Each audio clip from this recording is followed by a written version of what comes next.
Hello, everybody. Today I'm going to be reading the first chapter of The Chocolate Touch. Enjoy. Most of the time, John Midas was a very nice boy. Every now and then, of course, he broke a rule, such as the rule against pretending to be a tiger when his sister Mary was supposed to be getting sleep. Generally speaking, however, he behaved very well. He should have behaved better. He lived in a comfortable house surrounded by a green lawn and wide-spreading shade trees that were suitable for climbing. His mother was gentle as well as practical. His father, when he didn't have to hurry to town, spent hours telling John interesting things about baseball, beetles, birds' nests, boats, brigands, and butterflies. John went to school and liked it.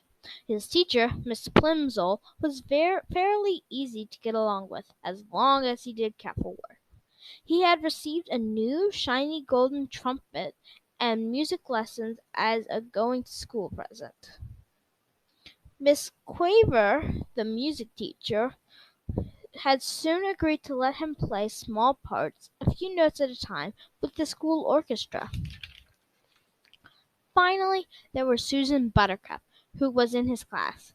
Susan had soft yellow curls, round pink cheeks, blue eyes, and one of the best collections of marbles in the neighborhood.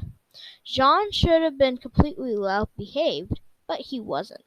He had one bad fault. He was a pig about candy.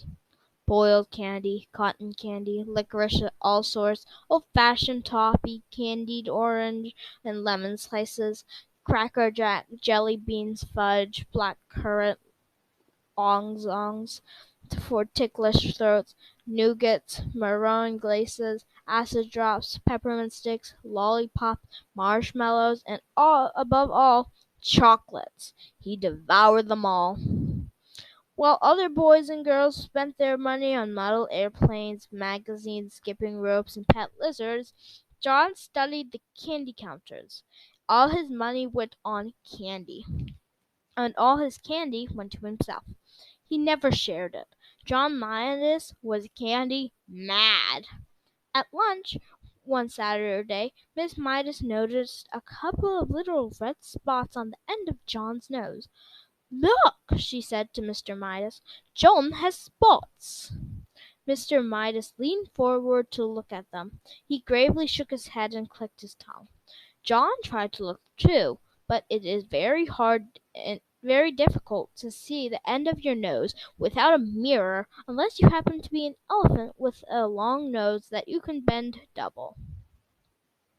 When John tried to look at the end of his nose, the first with one eye, and then with the other, and then with both, all he could see was a pink blur.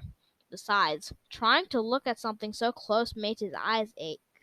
"I can't see any spots, Mother," John said. "Well, I can," Mr. Midas said. "Just because you don't see a thing doesn't always mean it isn't there. Try feeling the end of your nose with a finger."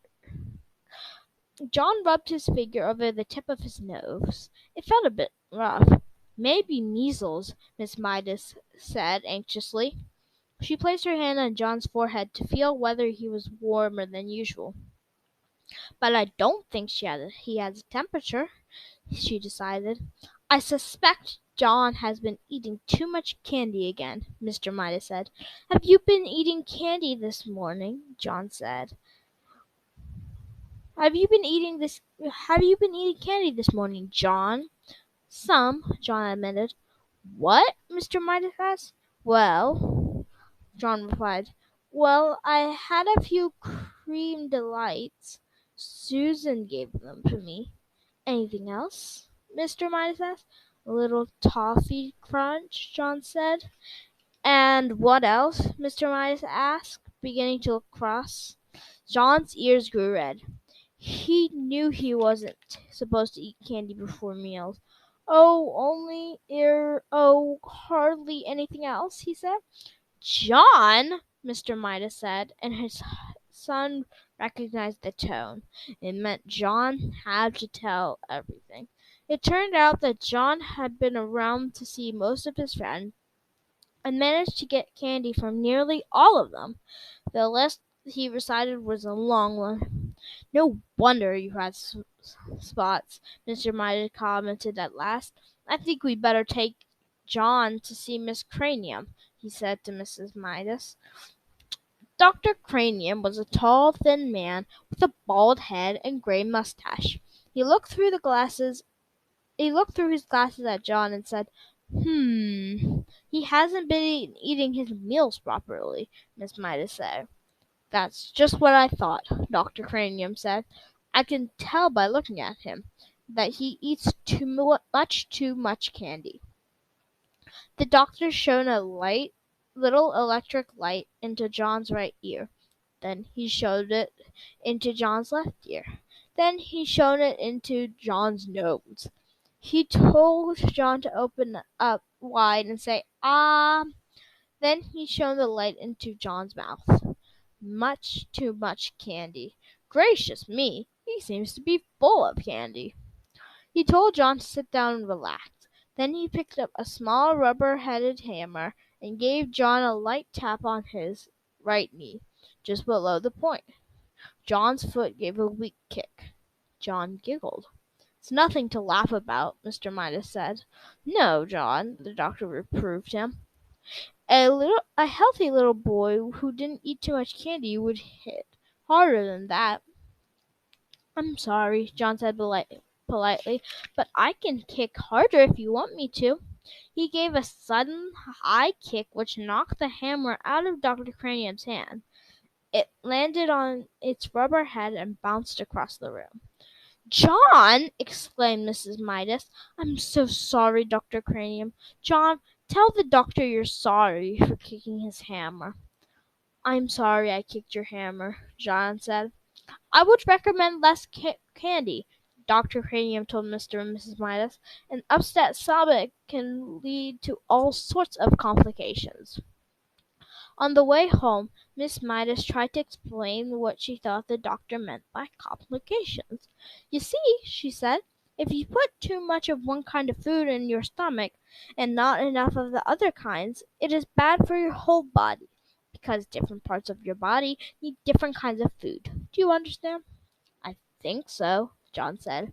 "You've been eating so much sweet stuff," Mr. Midas said, "that there isn't room for eggs and meat and milk and bread and spinach and apples and fish and bananas and all other things you're supposed to have to make you grow big and strong." "I like bananas," John said, "especially when they're slices covered with chocolate. They're called banana surprises." Mr. John looked at Miss Midas, and Miss Midas looked at Mr. Midas. They both shrugged their shoulders. Sometimes it was hard to make John understand things.